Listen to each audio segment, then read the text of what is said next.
Ramazon oyi bu 4 zikrni aytishni aslo unutmang. Chunki payg'ambarimiz alayhisolatu vassalom bizlarga bu 4 zikrni tavsiya qilganlar. Hatto Alloh rozi bo'ladigan zikrlar deya ta'kidlanadi. Bu zikrlardan birinchisi kalima-i tavhid, ya'ni la ilaha illalloh. Ikkinchisi bo'lsa astag'firulloh zikri. Astag'firulloh allazi la ilaha illa huval hayyul qayyum va atubu ilayh. Uchinchi zikrimiz Allohdan jannat so'rash zikri.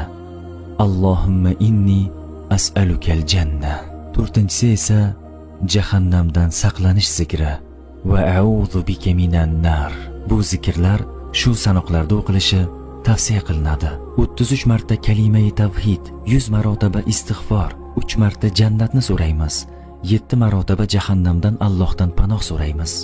Siz ham bu videoni, ya'ni ta'kidlagan zikrlarimizni sevganlaringizga yuboring va payg'ambarimiz alayhisolatu vassalomning bir sunnatini tiriltiring.